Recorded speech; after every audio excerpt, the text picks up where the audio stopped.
Selamat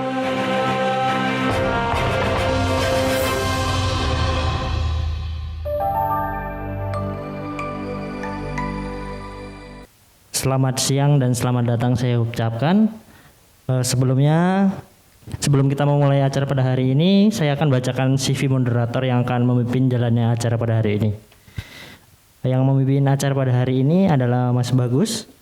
Nama lengkapnya adalah Ahmad Bagus Eko Syafi'i. Beliau merupakan lulusan dari Stikes Widya Cipta Husada Malang dan sekarang bekerja di RSUD Abdul Wahab Syahrani di instalasi kedokteran nuklir. Ya, mungkin CV singkat dari Mas Bagus seperti itu. Saya kembalikan ke Mas Bagus untuk memulai acara pada hari ini. Terima kasih.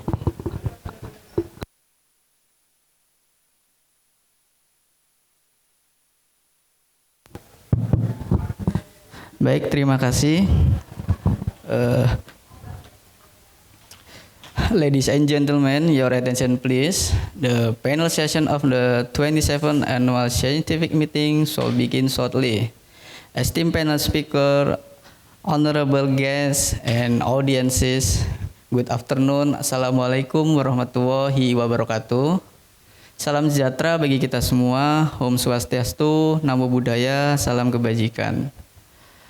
I would like to extend my heartiest welcome to everyone to our panel session in room Simpo 12 of Trodatscan. Allow me to introduce myself as your moderator for this panel session. My name is Bagus. Ladies and gentlemen, in this panel discussion we will have two speakers. Each of them will have 20 minutes and after both sessions.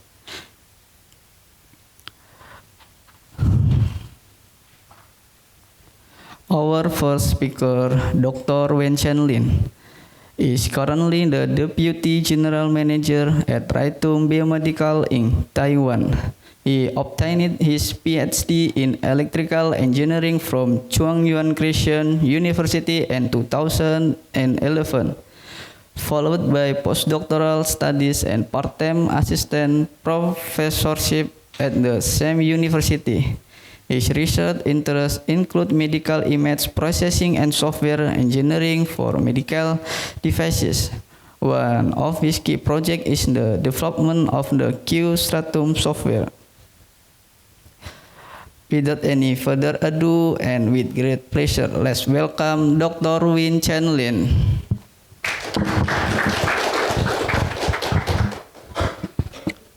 Hi, good afternoon, everyone. Yeah, my name is Wen Chen. You can call me the Vince. So I come from Taiwan, and today I will share one popular software in the Taiwan called the Q-Stratum. So that can help our physician, nuclear medicine physician, to analyze the dopamine, the image. That's for the diagnosis for the Parkinson's disease. So I think I have seen will be better to me to share some our slide. So first of all, I need to beginning with the background of the Parkinson. So every year, April 11 is recommended as the World Parkinson Disease Day. So the disease is first described by the Dr. James Parkinson in the UK. So he noted the patient suffer, have the trauma, stiffness, and soreness of the movement and the posture instability. So let's move on. Today we know more than the 5 million people worldwide are live with the PD. So globally, prevented is around a 0 point percentage, but it increased with the age. So the category, the patient is the disease is not only the medical problem, but also the growing. So it's I need to mention. Next, I will to show the roadmap about the CHORDE1. Here is CHORDE, most widely used in Taiwan. So CHORDE is the first report in 1996, developed by the Professor Dr. Kong Fanyuan. So it's binding the dopamine transfer is in the neurons.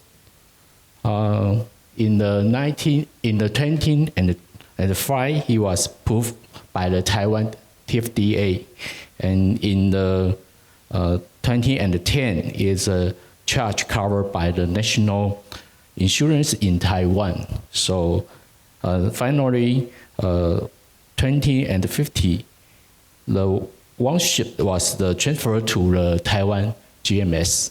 So, okay, here is the formula about the CHORDE1. So we currently to see the loss. Can I add the point? Okay. So we are currently to receive the loss of striatum uptake in the patient with the PD. So we can see. And what?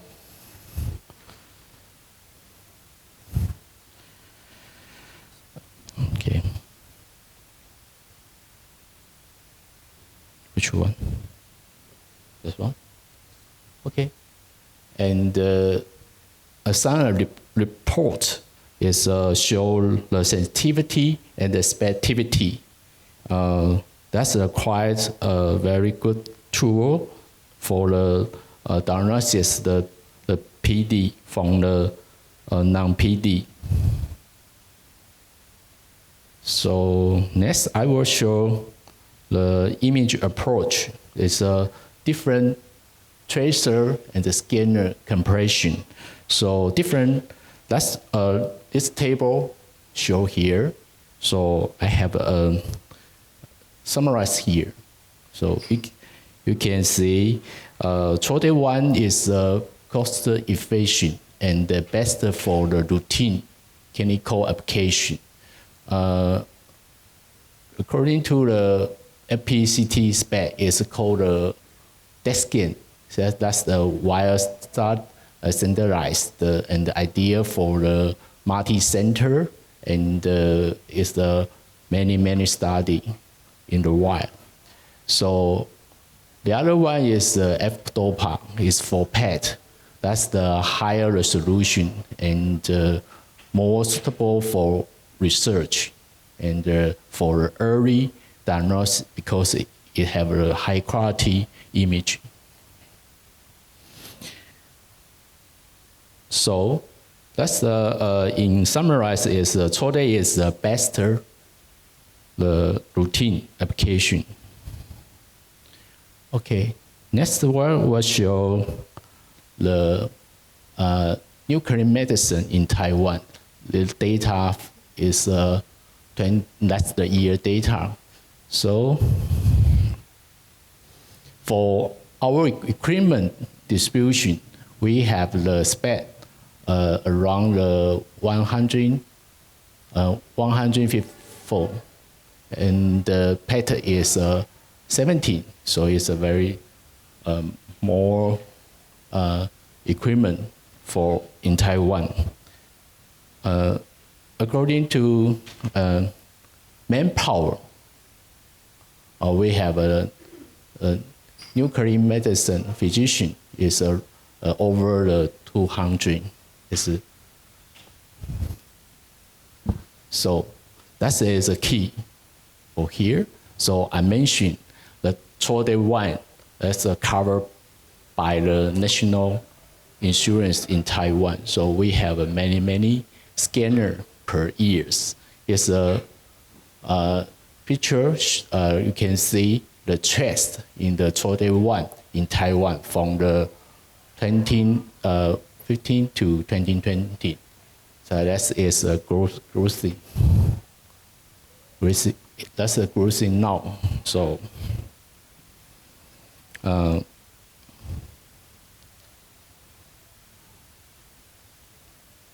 next I will talk about the infection factor in nuclear medicine. It's maybe you can consider something like this one. I need to mention is instrument and accuracy protocol, because of the different protocol you will get the different image. So must to note what's your parameter for the reconstruction, like the any correction or without use the any correction, use the reconstruction, use filter feedback projection or OSIN. That's something like this. So I need to mention there are different the parameter we will get the different image. That's what affect to the precision to different diagnosis. Okay, so the key is the standardized of the scan protocol is typically. Okay, we'll talk about the scan protocol about the 1 SPECT. Here we have the 3 steps. Step 1, you need to check the patient prepared. That's because you need to carefully review the medical history and pre-check and stop the drug with the effort, the entity for the trode to the dopamine transfer. So here it is the tracer, the drug for here for reference. The next one, the dose. Dose is injection around the 22 to 24 millicurie per IV. And then after the 4 hours, then you can go into the scan, because we from this graphic you can see after injection. So then waiting for the 4 hours, we will get the maximum SUR value from here. So it's recommend for after 4 hours to scan. Okay. Next one, I will talk about recommend the TC99 TRODE1 SPECT scan, the protocol. It's a paper from the Dr. Yang in Taiwan. He recommend the protocol in clinical use. Okay. He mentioned the image across parameter. It must be used the FENBIN or the low image high resolution colorimeter. Mostly we use the FENBIN filter for the TRODE scan. The other one is instrument image parameters. Is far as the center of rotation is very important because you need to fix the parameter to minimize the human error. That's the usually use the 22 12 to 15, and the master size is 128 by 128. So the use the step and shape the image accretion. That's correct each the projection for the 2 seconds for each edge, and the duration is about 55 minutes. And finally, you need to check the total count is larger than 10/6 the count for image quality. So next I will to talk about reconstruction with the annual correlation. Here is a study from the Taiwan. That is this study used the different reconstruction method. First one is filter back projection, and the other one is ocean method. So we can see this is a very good correlation here. So, but there is the key finding is SUR value are strong influence to the reconstruction method, and standardized and the reconstruction parameters is necessary for here. And we have the other one study from the other teams. They use the compare with the Zhang annual correlation and by the CT annual correlation. Here's a very good correlation here. So finally, they found the key finding is SUR depending on the annual correlation is you can correct by use the linear correlation. Okay. So now I will talk about the situation in Taiwan. So we mentioned the scan patient prepare and get the image, and that's finally how to analyze the dopamine image. So usually the physician use the visual to check the image. That's the which is lost dopamine or without is a normal uptake. The other one is use the semi-conductive method to get the uptake ratio to check is the normal or is abnormal here.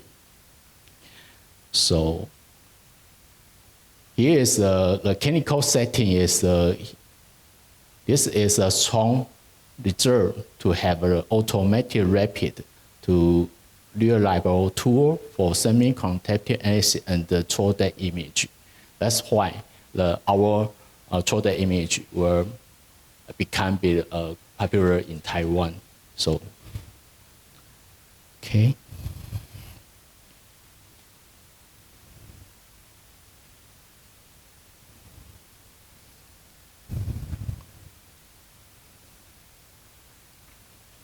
So this is where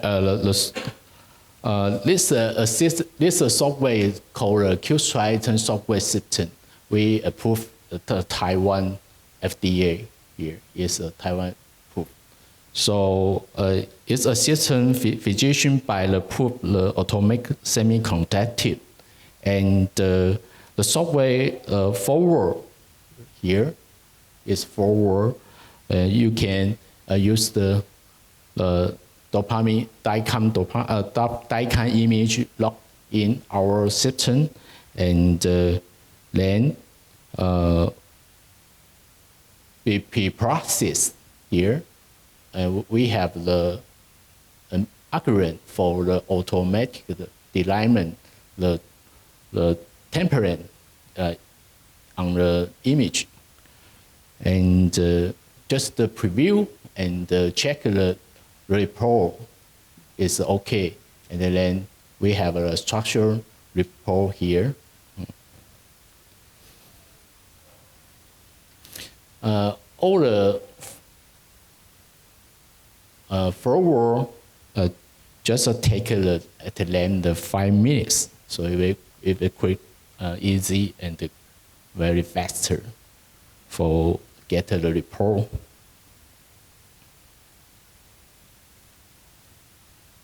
So now I will talk about the algorithm for the auto ROI delineation on the striatum. Well, we have the 6th step to learn the temperament, ROI temperament, the design into our sorted image.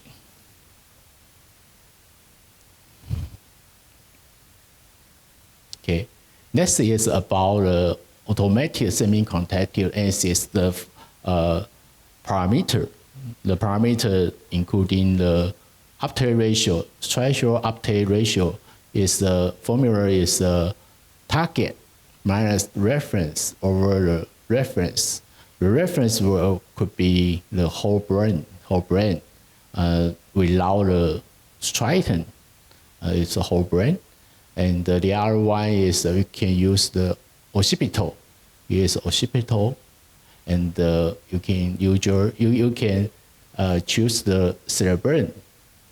It's not usually used on here. So then we have a provided asymmetry percentage. That's you can see the right side and the left side have a symmetry. So probably we have no time to demo our Q-striatum. If you have time, we can show that's the Q-striatum how to work. Okay, that's a report from our Q-striatum. The data is from the F-DOPA PET. PET is very clearly, so you can see the uptake, SUR uptake is very clearly, and the high resolution here. So here we have the SUR image and the original image.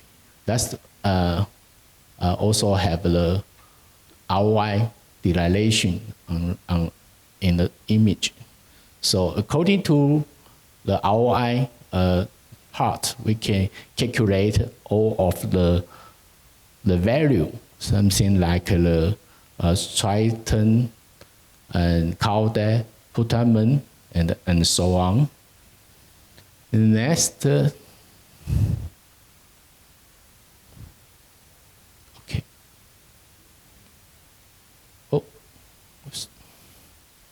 Next is case. Is housing control.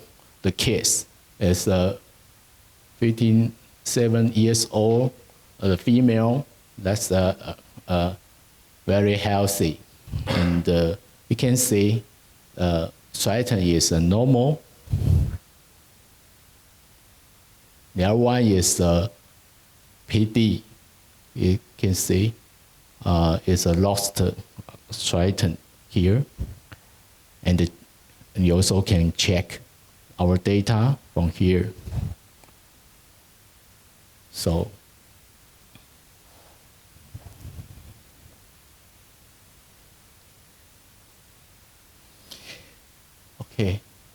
Here is a clinical example to how to use our data to recognize the PD or non-PD. Here is show this case is a female. She have a tremor of head and butt. Is the misdiagnosis of PD. That's because according to our results here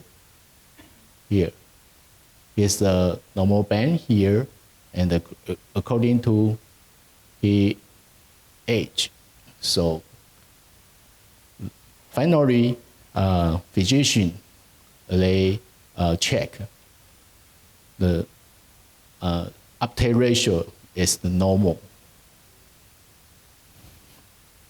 So it's a highly throated SPEC1 value is prevented the misdiagnosis. Okay, the other one is very interesting. The case is the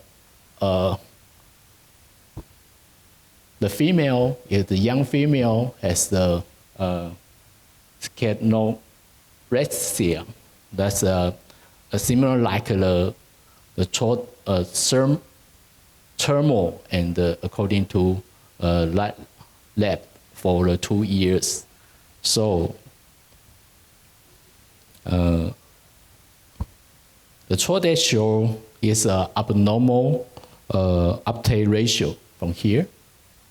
So okay, here.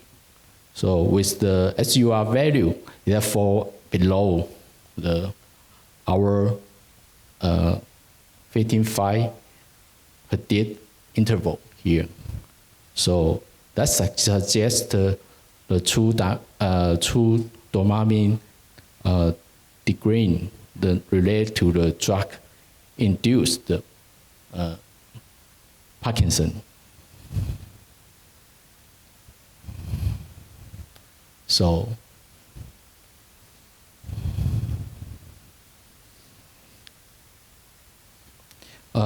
here our software QStriton is coming and is assisting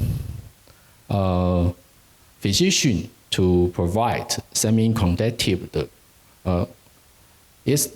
Does not require MRI Q correlation, making it easy to use.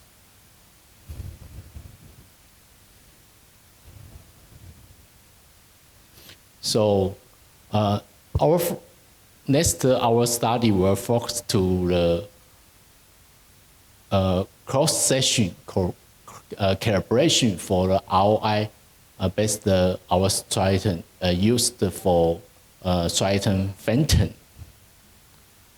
Here is the why.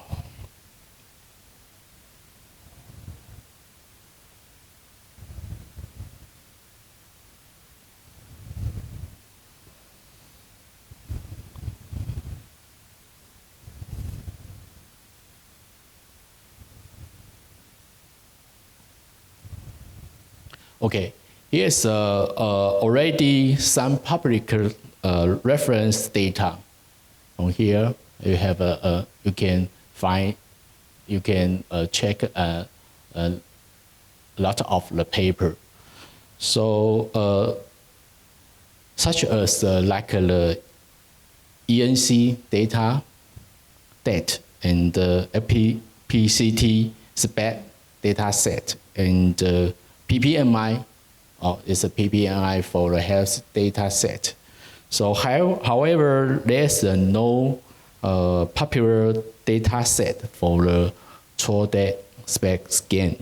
So yes, why we developed QStriton, and the software allows us to build in the local reference the data and provide nuclear medicine with the reliable report the Parkinson's disease.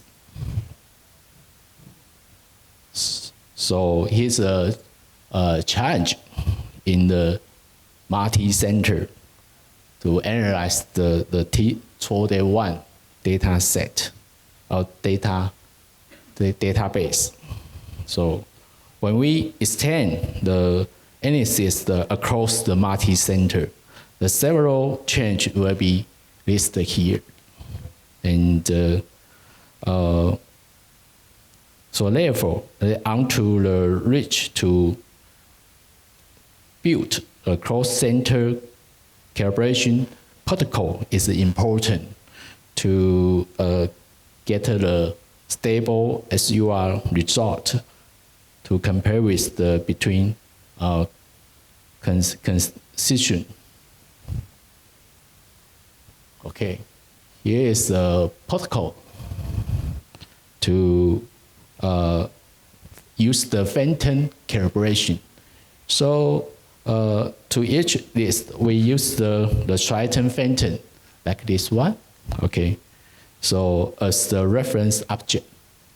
And image will be according with the annual correlation and then analyze use the Q-Triton and through a linear correlation. Here is, here is use the linear correlation and we will get the factor.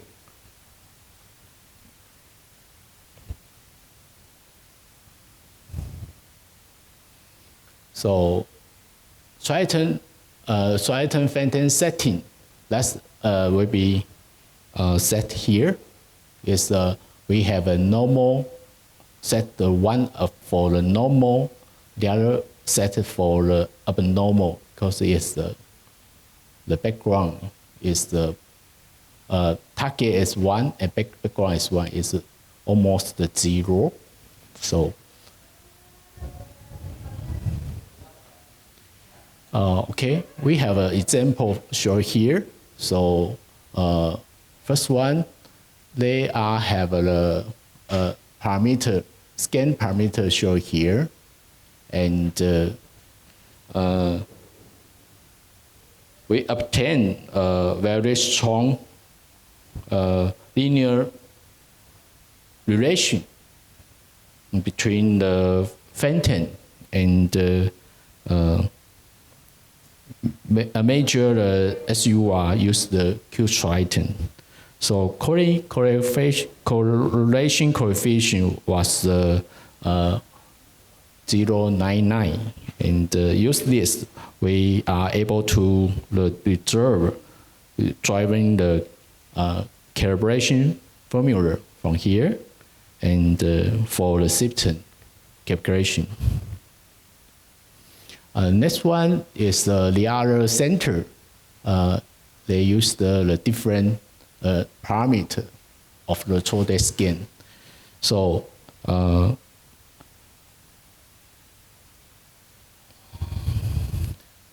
we use the same protocol to get the linear correlation from here. Finally,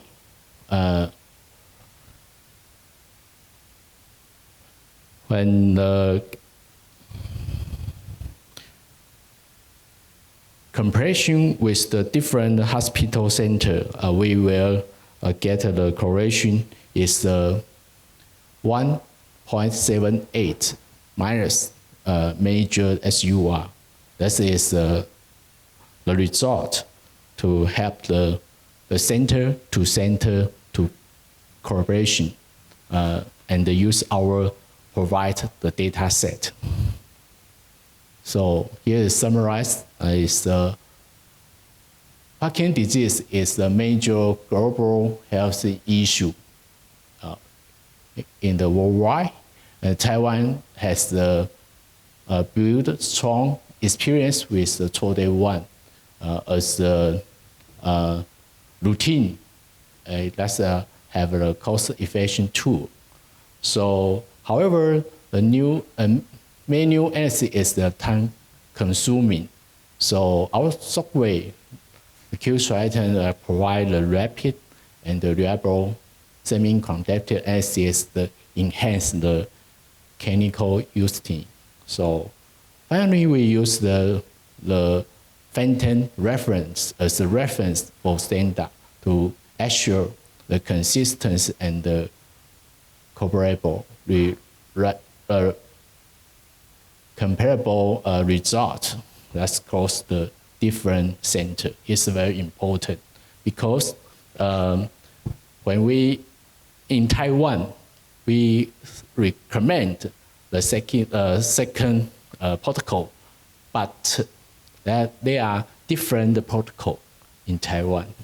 Yes, so we will building this calibration protocol from here. That can help the physician to use our software very strongly.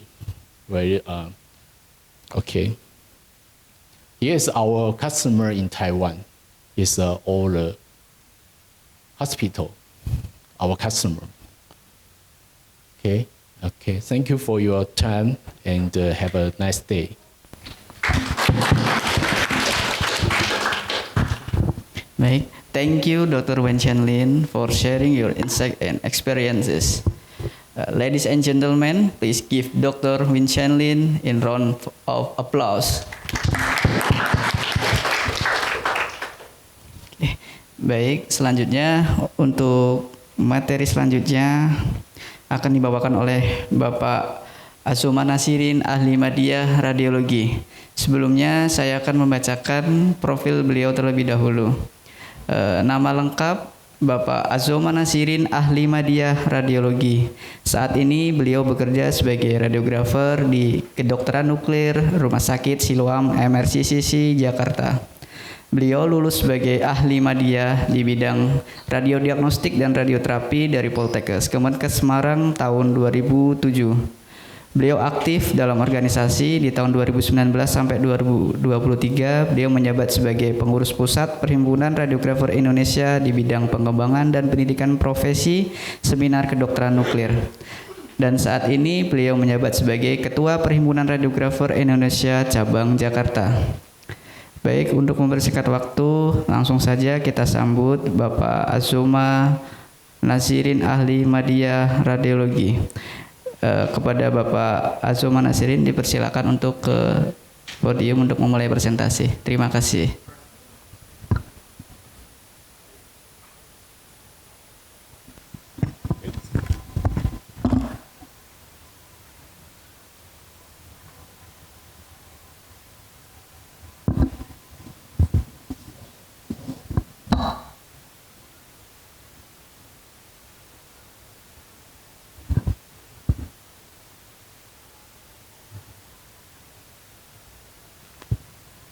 Baik, Assalamualaikum warahmatullahi wabarakatuh, Bapak Ibu sekalian.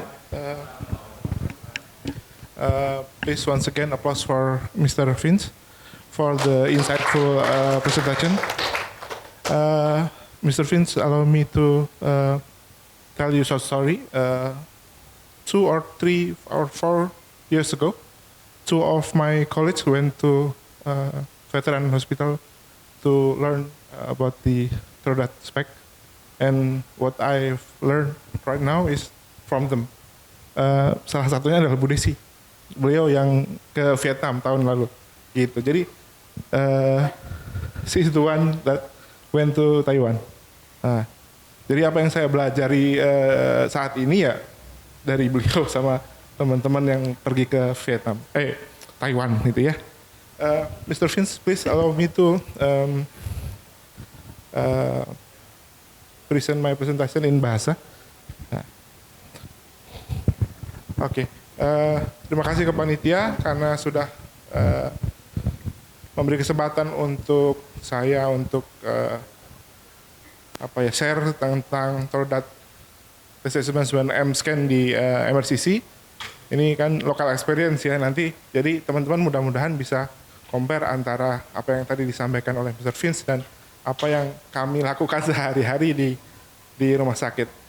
Mungkin barangkali nanti mudah-mudahan Mr. Vince bisa kasih masukan ke kami apakah yang kami lakukan di rumah sakit apakah sudah sesuai atau belum gitu. Mr. Vince, maybe later after my presentation, you can, give me advice or, insightful comment for us to, do the better for our patient. Yeah, thank you. Oke, sekali lagi mudah-mudahan presentasi yang saya sampaikan menarik dan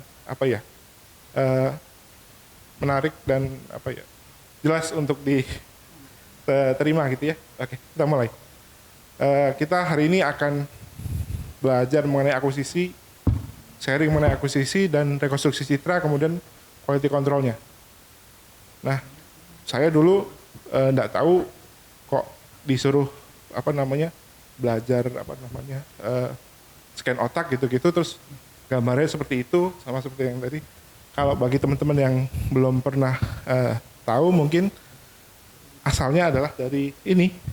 Parkinson ini kan neurodegeneratif, kemudian yang efeknya adalah motorik sama non motorik, yang kemudian asalnya itu dari transmisi sinaptik, di mana itu adalah proses pengiriman sinyal kimiawi antara neuron yang melalui sambungan khusus yang disebut sinapsis. Sinapsis itu yang di sini ini.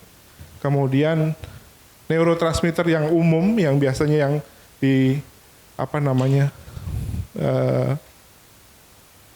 beberapa neurotransmitter yang umum ya, termasuk diantaranya ada serotonin, epinefrin, dopamin, acetylcholine dan segala macam, dan yang berperan terhadap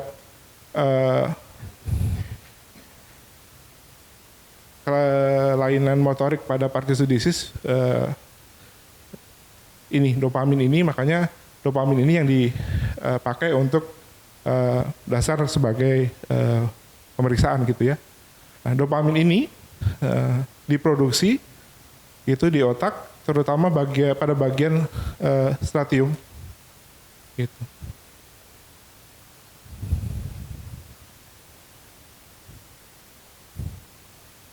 Nah, striatum itu ini, striatum itu ini. Jadi kalau misalkan pakai MRI, striatum itu yang ini, gitu ya, kanan dan kiri gitu ya. Kalau striatum bagiannya berarti ada kepala kaudatnya, ada putamennya. Dan nanti kalau misalkan digambar, di citra, berarti nanti hasilnya akan kayak gini. Gitu. Nah, ini salah satu presentasi yang saya dapat dari Bu Desi ini. Saya copy, ini adalah healthy control dari pasien gitu ya. Kalau ini pakai MRI, ini pakai Trodat gitu ya. Kemudian ini pasien yang di scan berdasarkan umur gitu ya. Nah, pada pemeriksaan Trodat scan di tempat kami, persiapan pasiennya kurang lebih sama seperti yang disampaikan tadi. Beberapa detailnya adalah seperti ini. Nggak boleh minum kafein gitu-gitu sejak 1 hari sebelum pemeriksaan. Kemudian ada obat-obat yang dia harus hindari. Sebetulnya ini 5 cycle gitu, cuman nanti detailnya adalah seperti ini. Baik, kami di MRCC hanya punya Philips Brightview Spec yang umurnya udah 16 tahun. Jadi kami pakai ini gitu ya. Uptake time-nya 3 jam setelah injeksi. Itu injection dose-nya adalah 20 milikuri. Center of rotasinya kami batasi 15 sampai 25, jadi maksimal 25 cm. Kemudian pakai farm beam atau low energy. Sekali lagi kami pakai Brightview Spec Philips yang udah 16 tahun. Kemudian EBW versinya adalah, jadi versi workstation-nya adalah versi 4524007. Kenapa kok ini penting? Karena nanti kalau misalkan update workstation-nya terupdate terkini misalnya gitu, barangkali nanti set di protokolnya atau set di post processing-nya akan beda. Gitu. Baik, kami di MRCC pakai head holder begini, dari tengah begini, kemudian dari samping seperti ini. Nah, yang kadang-kadang pasien-pasien itu Parkinson itu kan kadang kaku, sudah sepuh gitu-gitu, dan tiduran seperti ini kurang lebih 40 menit, kadang-kadang mereka nggak nyaman. Dan yang harus jadi tantangan untuk kita ya positioning pasien, di mana pasien itu senyaman mungkin dan dia harus stay di posisi itu selama 40 menit. Kadang-kadang kita kasih ganjel sini gitu-gitu kan. Kan ini kan besi ya. Besi, kita ganjel kasih kain kanan dan kirinya gitu-gitu. Terus bahunya itu nanti kalau kita naikin pasien ke atas, ini kan pasiennya agak, mejanya akan maju ke depan gitu ya. Nanti terlalu dekat dengan detektor gitu-gitu. Jadi harus kita posisikan senyaman mungkin, serapi mungkin sehingga pasien betah, nggak bergerak gitu-gitu. Nah, itu tricky. Mungkin kalau kita positioning bone scan mungkin 5 menit, 2 menit, ini mungkin lebih, 15 menit lebih gitu. Kayak lagi karena pasiennya, kita butuh pasien yang kooperatif, nyaman, dia stay di posisi itu, nggak boleh bergerak, nggak boleh berubah kepalanya gitu. Jadi itu satu tantangan. Yang berikutnya adalah, ini adalah parameter set yang kita pakai. Sekali lagi, ini kecil ya, mohon maaf. Ini harusnya ada videonya. Nah, ini lagi positioning pasiennya. Ini teman saya lagi ngajarin teman yang lain. Gitu ya. Oke, kita sambil lihat videonya, kita bisa lihat sambil set protokol di sini. Kami pakai 2 detektor, tapi pakainya single study. Single study maksudnya apa? Nanti kita bahas. Kemudian kami pakai LEHR, zoomnya 1, matriksnya 128 kali 128. Gitu ya. Peak energinya kita set di TC 144, 140 gitu ya. Number of angle-nya 120, 120. Terus detektor time per angle-nya kita pakai 40. Kita pakai mode step and shoot, kemudian kita pakai yang sirkular. Kenapa kok sirkular? Ya karena kepala agak, walaupun ada yang oval gitu ya, tapi kita pakai yang sirkular biar jarak antara detektor satu dan detektor yang lain sama objek itu sama.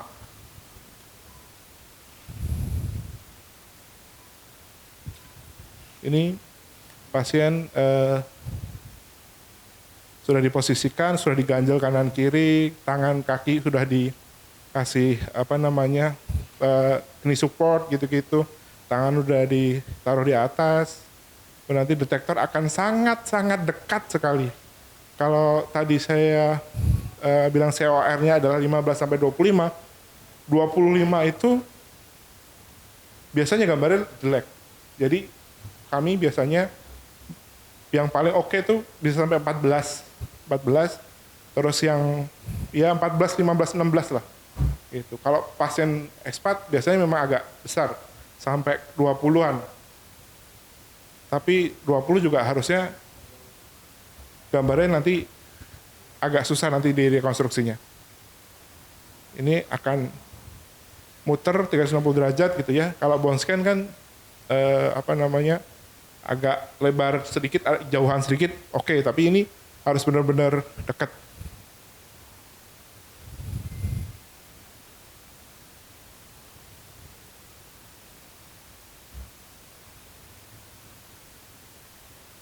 Kita next saja. Oke, ini adalah hasil citra dari speknya. Ya, kemudian kami di MRCC sekali lagi kan pakai Philips, jadi kami pakai EBW dan kami menggunakan atenuasi koreksi dengan Chang AC. Ini adalah step dari Chang AC-nya. Kami ROI ini sebetulnya harusnya di luar gitu ya.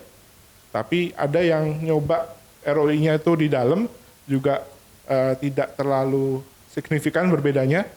Jadi nanti saya harus tanya konsultasi ke Mr. Vincia apakah lebih baik di luar atau di dalam. Karena kita udah nyoba, saya sendiri nyoba ROI di dalam dan di luar nggak terlalu signifikan berpengaruh. Tapi teoretikalnya sih memang harus di luar karena nanti ada beberapa pasien yang kami temuin Vertex itu justru nangkap lebih tinggi daripada objek yang kita mau. Nanti kita bisa lihat citranya. Oke, setelah cang AC kita masuk ke proyeksi. Kita di sini pakai Astonis, iterasinya 4, subsetnya 10, filternya kita Hanning, cut off-nya di 1,8. Ini kita pakai dual detector, kita aktifkan, kita cang AC-nya kita cek, terus motion reduction-nya kita otomatis, kita cek juga. Next, hasilnya ini reorientasi. Ya, kita luruskan posisinya. Kadang-kadang kan pada saat kita positioning nggak lurus, jadi kita reorientasi ini. Oh ya, saya lupa. Waktu positioning berarti orbital metal line berarti harus lurus gitu ya. Tegak lurus dengan bidang meja pemeriksaan. Karena nanti misalkan enggak, nanti kita pada saat reorientasinya akan jadi lebih susah, agak tricky sedikit. Agak banyak yang harus digeser-geser gitu. Nah, ini adalah hasil. Kalau tadi warnanya warm, ini cool wajah. Tapi hasil dari hasil dari reorientasinya aksialnya seperti ini. Kita bisa lihat dari bagian atas sampai ke paling bawah gitu ya. Kita bisa lihat nukleus sama putamennya dari bagian atas, potongan atas sampai ke potongan bawah. Gitu. Nah, biasanya kita lapor ke dokter, nggak semuanya kita lapor, cuman kita kasih beberapa yang mendukung. Jadi dari awal, dari sebelum dia kelihatan organnya sampai ke dia hilang organnya, potongannya. Gitu. Nah, saya beberapa teman-teman melakukan uji perbandingan menggunakan metode rekonstruksi FBP, OSEM, dan Astonis, dan kita coba untuk perbandingkan begitu ya, walaupun sampelnya itu baru beberapa pasien, jumlahnya 3 pasien sebenarnya, sedikit, tapi konklusinya adalah metode rekonstruksi Astonis memberikan kualitas citra pemeriksaan TC99M Trodat yang lebih unggul secara konsisten dibanding dengan FBP, tentu saja karena FBP kan sudah jadul, single proyeksi gitu ya, dan OSEM. Baik dari aspek ketajaman, minimnya artefak, dan informasi visual secara keseluruhan. Oleh karena itu, Astonis direkomendasikan sebagai metode rekonstruksi pilihan untuk pemeriksaan Trodat.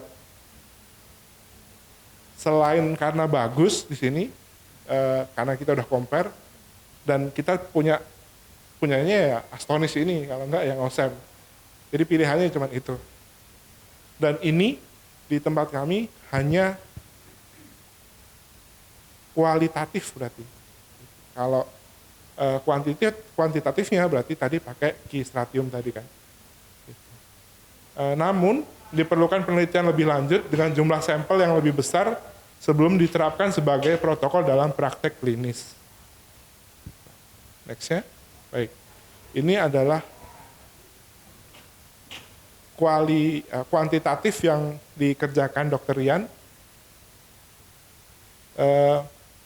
Ini yang input data segala macam Dr. Rian sendiri, karena aplikasinya ada di laptopnya beliau. Jadi kami belum belajar untuk input data di Key-Stratium ini. Nah, ini adalah beberapa hasil Trodat scan yang kita kerjakan di MRCC. Kita bisa lihat ada yang kelihatan organnya, ada yang kelihatan organnya, ada yang sama sekali tidak kelihatan begitu-begitu ya. Nah, dari hasil diskusi kami dan tim gitu ya, beberapa faktor yang bisa mempengaruhi kenapa kok hasil citranya jadi kurang optimal, diantaranya adalah satu, persiapan pasien gitu ya. Obat-obat yang tadi kita harusnya stop mungkin terlambat atau kurang jeda waktunya.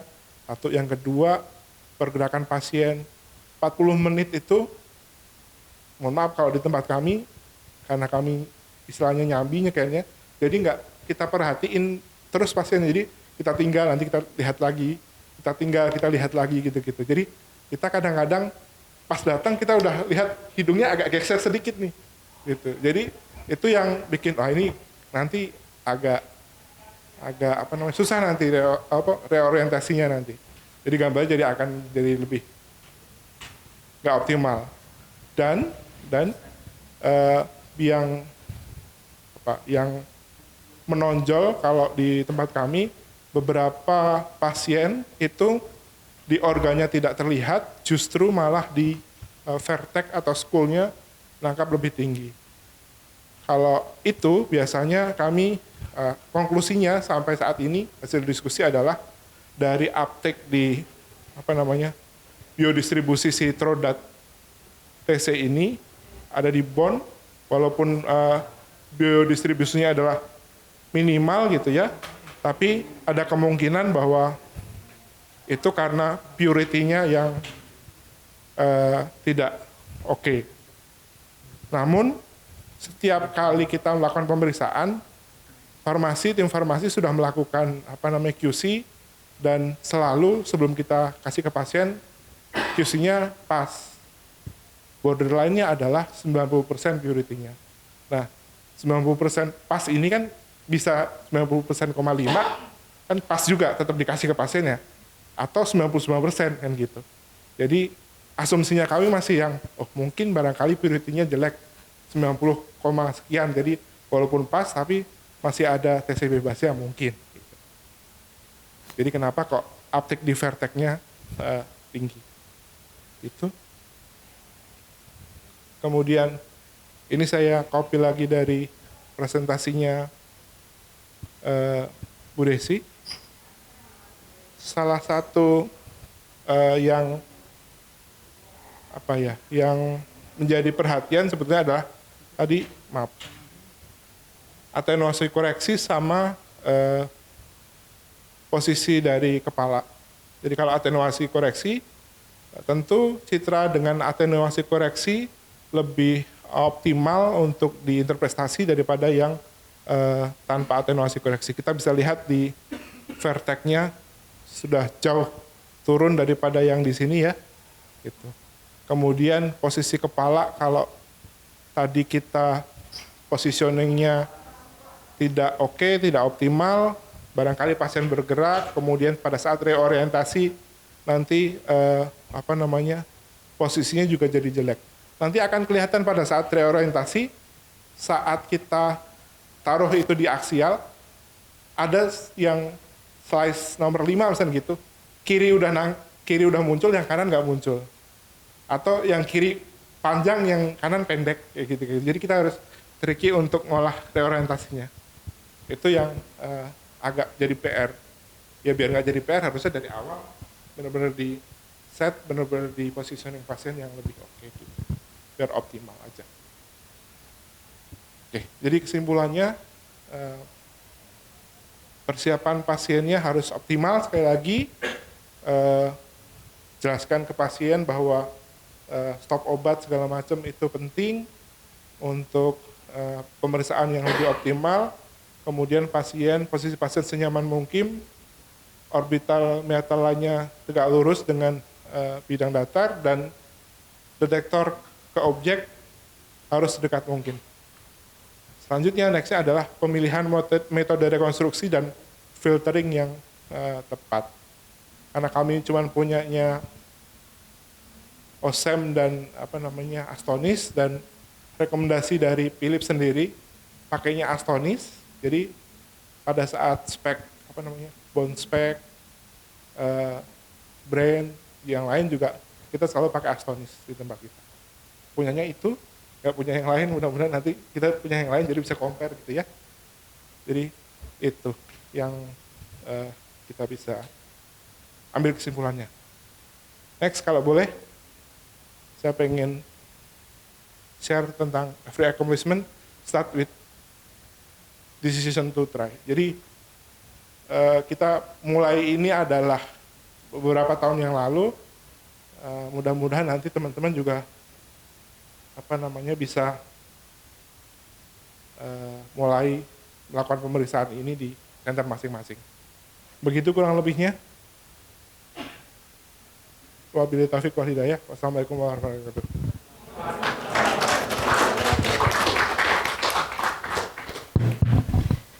Baik, Bapak Azuman Nasirin, terima kasih atas pemaparan materi yang sangat luar biasa ini. Bapak Ibu, mari kita berikan tepuk tangan yang meriah lagi untuk Bapak Nasoma Asirin, ahli media radiologi. Baik, untuk sesi selanjutnya adalah sesi tanya jawab. Bagi Bapak Ibu yang ingin bertanya, silakan bertanya.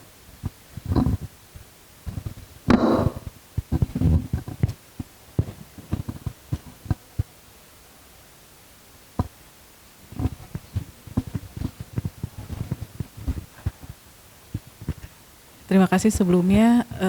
Saya ingin tanya pada dua pembicara. Terima kasih atas sharingnya pada sore hari ini. To Professor Lin, I just want to know about the limitation of the Striatum software.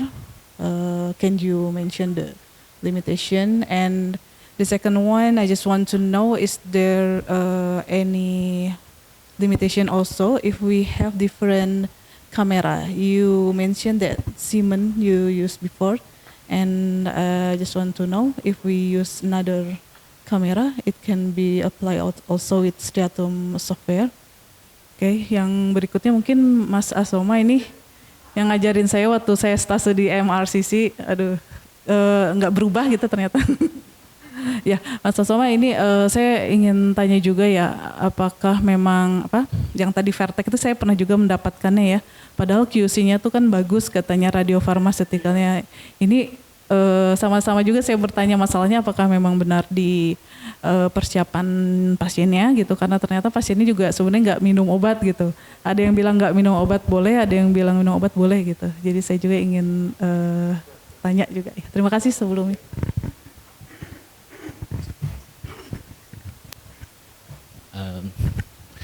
Since the Dr. Kusma, your question is about the different camera with the scanner is for our software will be the limitation, right?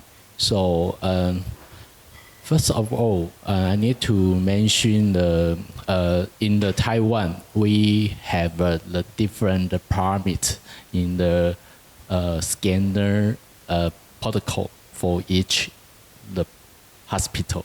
So that is our challenge when they use our software. We are not sure that their quality is very good, or they just setting is very well, or they just use the visual check is very well. So some of physicians, they don't use the software, just use the visual interpolation to get the error result. So I ask our nuclear medicine physician, they need to make sure the image is very stable. So something like so why we have the example they miss the diagnosis the PD. So it's one. The other one is I need to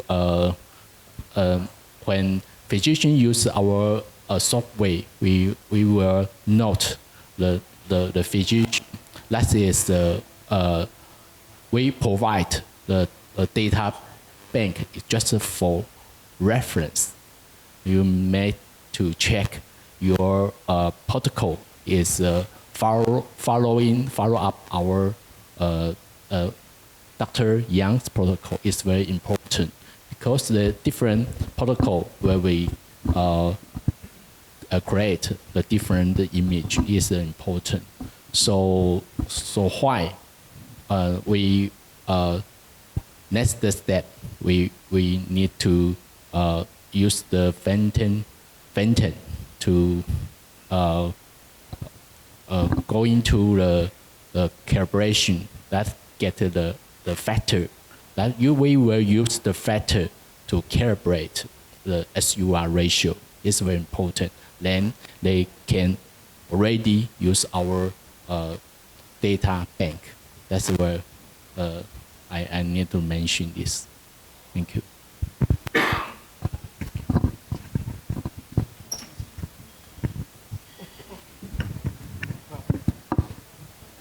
Baik, terima kasih Dr. Risma.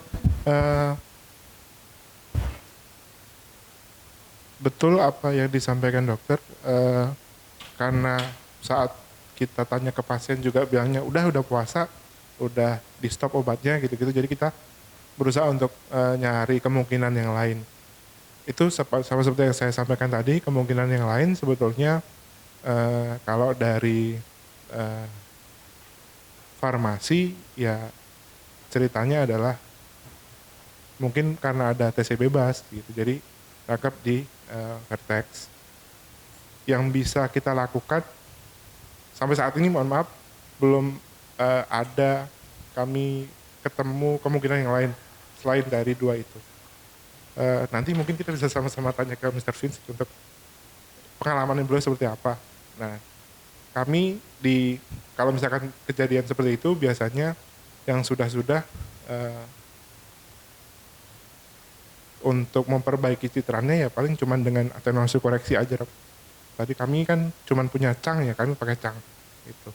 Tapi tadi di slide-nya Mr. Vince pakai CT AC, CT atenuasi koreksi bisa dilakukan. Nah, saya lihat sepertinya dari grafik lebih bagus pakai CT AC dari compare dengan cang gitu. Tapi nanti coba kita minta pendapatnya beliau kali. Begitu, Dok. Baik, terima kasih. Bapak Ibu, apakah ada yang ingin silakan.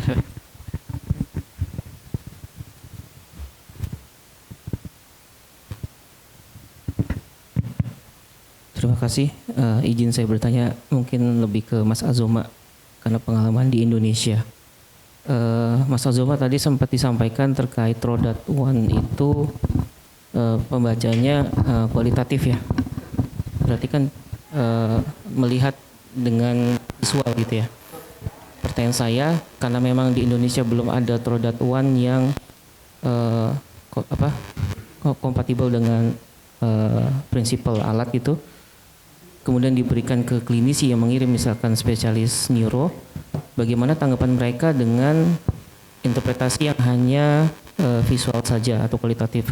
Apakah mereka pernah meminta atau mungkin menanyakan apakah ada tambahan lagi interpretasi yang benar-benar itu menggunakan poin, misalkan kalau di alat lain ada yang namanya pakai sistem Z-score gitu, Mas? Atau mereka cukup ketika mendapatkan gambaran visual saja mereka sudah oke gitu? Maksudnya mereka sudah menerima 100% apa yang disampaikan oleh kedokteran nuklir. Terima kasih, Mas. Siap. Terima kasih atas pertanyaannya. Ini tuh sebetulnya lebih ke klinis, lebih ke dokter gitu ya. Tapi sependek yang saya tahu, mohon maaf, nanti kalau misalkan ada yang bisa menambahkan atau bisa koreksi boleh, nggak apa-apa. Sependek yang saya tahu, karena kita penilaiannya masih kualitatif gitu ya, belum kuantitatif, maka yang dibandingkan sama dokter kita adalah penangkapan di nukleus caudatusnya dan ekornya gitu ya. Nah, tipikal dari tadi di slide saya awal sebetulnya pasien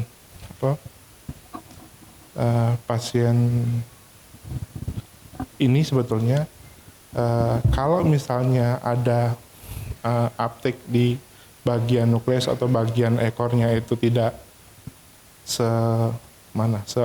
sebagus seharusnya begitu, itu biasanya udah bisa dikategorikan sebagai penderita Parkinson. Jadi kebutuhan dari pemeriksaan ini sebetulnya adalah membedakan dia ini apakah Parkinsonnya itu apakah karena dopamin transporternya yang bermasalah atau karena gejala yang lain. Karena penderita Alzheimer misalnya begitu, gejalanya juga sama seperti si Parkinson disease. Ya, jadi gejalanya itu umum dan tidak spesifik gitu. Makanya butuh pemeriksaan yang spesifik yang bisa dipakai. Dan salah satunya adalah ini selain F-dopa. Gitu. Satu itu. Kalau dari klinisi yang mengirim, biasanya ceritanya ke dokter kita ya, SPKN ya, jadi nggak bisa saya jawab. Tapi dokter SPKN biasanya di kami lebih senang kalau pemeriksaan ini digabung ditambah dengan pemeriksaan PET FDG brain. Jadi ada data pendukung itu untuk mensupport si pemeriksaan thorough scan ini. Gitu. Tapi sekarang mulai beberapa pasien terakhir itu udah mulai pakai kistratium. Jadi makanya tadi saya tampilkan keluar data kistratiumnya. Itu udah kualitatifnya. Nih. Mudah-mudahan menjawab. Terima kasih.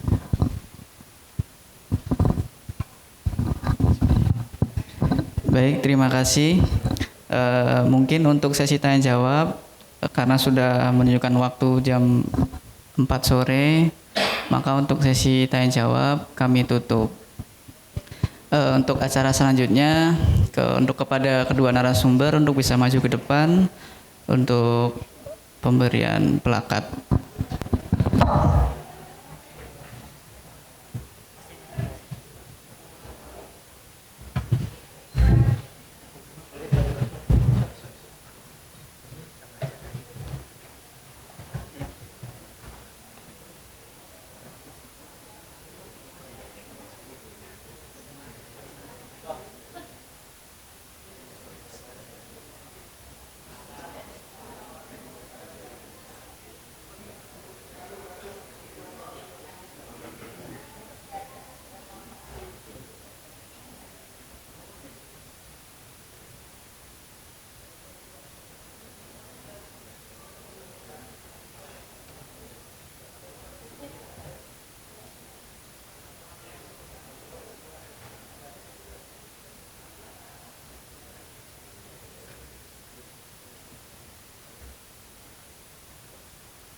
Baik, terima kasih kepada Bapak Ibu yang telah bersedia memasuki kelas Simpo 12. Saya ucapkan terima kasih. Saya mohon maaf apabila ada kata-kata yang kurang berkenan. Assalamualaikum warahmatullahi wabarakatuh.